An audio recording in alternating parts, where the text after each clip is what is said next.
اس کے بعد حدیث نمبر 1024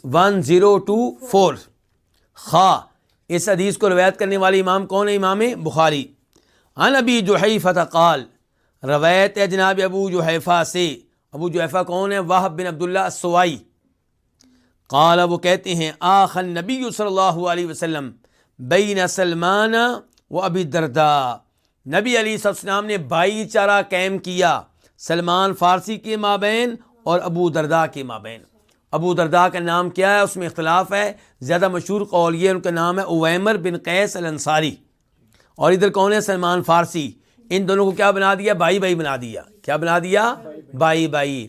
اور نبی علیہ السلام نے ایسا کیا تھا جب صحابہ کرام مکہ سے ہجرت کر کے مدینہ آئے تھے تو مہاجر لوگ پریشان تھے، ان کا کوئی ٹھکانہ نہیں تھا، تو آپ نے ایک مہاجر ایک انصاری کو بھائی بھائی بنایا۔ اور یہاں پہ سلمان فارسی مکہ سے آنے والے نہیں ہیں، لیکن بہرحال ان کی بھی کوئی مستقل مدینہ میں ان کا ٹھکانہ نہیں تھا، تو اس لیے آپ نے ان کے اور ابو درداء کے مابین کیا کیا؟ بھائی چارہ قائم کر دیا، ان کو بھائی بھائی بنا دیا۔ فزار سلمان و ابو درداء، تو سلمان نے ابو درداء کی کیا کی؟ زیارت کی، ان کی وزٹ کے لیے گئے، ایک دفعہ وزٹ کے لیے گئے۔ وزٹ کرنے والے کون ہیں؟ سلمان۔ اور کس کا وزٹ کیا جا رہا ہے؟ ابو درداء کا۔ فرآ ام الدرداء متبدلہ، تو انہوں نے دیکھا، کنہوں نے؟ سلمان نے۔ کس کو دیکھا؟ ام درداء کو۔ کیسے دیکھا؟ متبدلہ، کہ انہوں نے کام کاج کے کپڑے پہنے ہوئے ہیں۔ کون سے کپڑے پہنے ہوئے ہیں؟ کام کاج کے، یعنی کہ زیب و زینت والے نہیں، کوئی شوق قسم کے کپڑے نہیں، کوئی ایسے کپڑے نہیں جس میں ان کے حسن و جمال میں اضافہ ہو یا حسن و جمال نظر آئے، یوں لگتا تھا کہ جیسے کام کاج کے علاوہ انہیں کوئی اور مسئلہ نہیں ہے، بس یہی ان کی زندگی ہے۔ اور یہ ام درداء کون ہے؟ کیونکہ ام درداء دو ہیں، ایک ابو درداء کی پہلی بیوی، ان کو بھی ام درداء کہتے ہیں، دوسری ام درداء کی دوسری بیوی، ان کو بھی ام درداء کہتے ہیں۔ تو یہاں پہ کون سی مراد ہے؟ پہلی صحابیہ جن کا نام تھا خیرہ۔ تو یہ یعنی کہ سلمان نے دیکھا کس کو؟ ام درداء کو، متبدلاتن، کیسے کپڑے پہنے ہوئے ہیں؟ کام کاج کے۔ اور اس سے پتہ چلا کہ یہ اس زمانے کی بات ہے جب ابھی پردے کا حکم نازل نہیں ہوا تھا۔ فقال لها، تو سلمان نے اس سے کہا، کس سے؟ ام درداء سے، ما شانک، تمہارا کیا حال ہے؟ یعنی کہ تم نے اپنی ایسی حالت کیوں بنا رکھی ہے؟ قالت، تو وہ کہنے لگی، کون؟ ام درداء، اخوک ابو درداء لیس لہ حاجۃ فی الدنیا، تمہارا بھائی ابو درداء اسے دنیا کی کوئی حاجت نہیں ہے، دنیا کی کوئی ضرورت نہیں ہے، دنیا کی کوئی چاہت نہیں ہے۔ اور یہاں پہ اضافہ آیا ہے ایک اور حدیث میں، یہ ابھی ہم جو حدیث پڑھ رہے ہیں تو بخاری شریف کی ہے، لیکن ابن خزیمہ میں یہاں پہ اضافہ آیا ہے کہ تمہارا بھائی ابو درداء اسے دنیا کی کوئی حاجت نہیں ہے، یصوم النہار و یقوم اللیل، دن کے ٹائم روزہ، رات کے ٹائم تہجد۔ جب یہ صورتحال ہو، خاوند نے بیوی کو پوچھنا ہی نہیں، تو وہ کپڑے اچھے سے اچھے کیوں پہنے؟ وہ اپنا اہتمام کیوں کرے؟ یہ کہنا چاہتی ہوں ام درداء۔ فجاء ابو درداء، تو کون آئے؟ ابو درداء آئے۔ اور ترمذی میں ہے کہ ابو درداء آئے تو سلمان فارسی نے انہیں ویلکم کیا، انہیں خوش آمدید کہا۔ فصنع لہ طعاما، تو ان کے لیے کھانا تیار کیا، کس نے؟ ابو درداء نے۔ ابو درداء نے کھانا تیار کیا اور بیوی سے کہا ان کے لیے کھانا تیار کرو۔ اب کھانا تیار ہو گیا۔ فقال کل، تو سلمان کہنے لگے آپ بھی کھائیں۔ سلمان کیا کہنے لگے؟ آپ بھی کھائیں۔ قال، تو کہنے لگے فإنی صائم، میں تو روزے کی حالت میں ہوں۔ کون کہہ رہے ہیں؟ ابو درداء۔ قال ما انا بآکل حتی تأکل، سلمان فارسی کہنے لگے میں اس وقت تک کھانا نہیں کھاؤں گا جب تک کہ آپ نہیں کھائیں گے، جب تک آپ کھانا نہیں کھائیں گے میں کھانا نہیں کھاؤں گا۔ قال، راوی کہتے ہیں ابو جحیفہ، فأکل، تو ابو درداء نے کھانا کھا لیا، وہ بھی کھانے میں شریک ہو گئے۔ گویا کہ روزہ توڑنے پہ مجبور کیا کہ نہیں کیا؟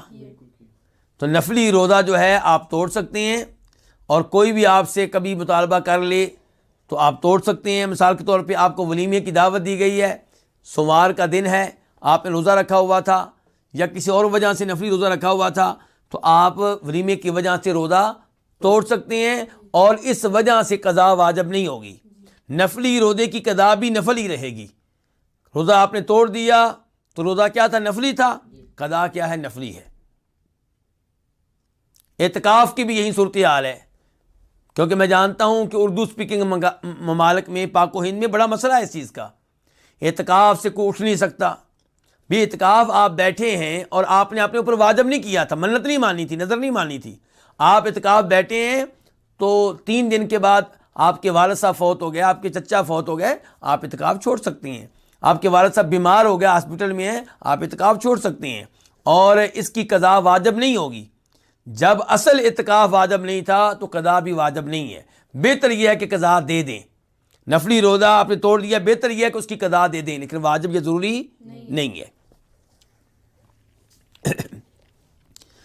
فلما کان اللیل، جب رات ہوئی تو ذهب ابو درداء یقوم، تو ابو درداء قیام کرنے لگے، نماز پڑھنے لگے.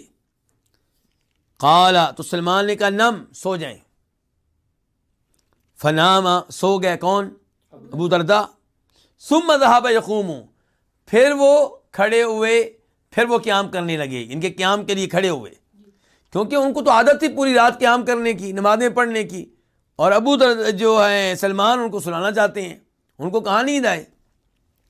فقال، تو سلمان نے کہا نم، سو جائیں. فلما کان من آخر اللیل، جب رات کا آخر تھا. قال سلمان نے کہا قم الآن، اب اٹھیے. فصلیا، تو دونوں نے اب کیا پڑھی؟ نماز پڑھی. دونوں نے نماز پڑھی، ان کی تہجد وغیرہ پڑھی.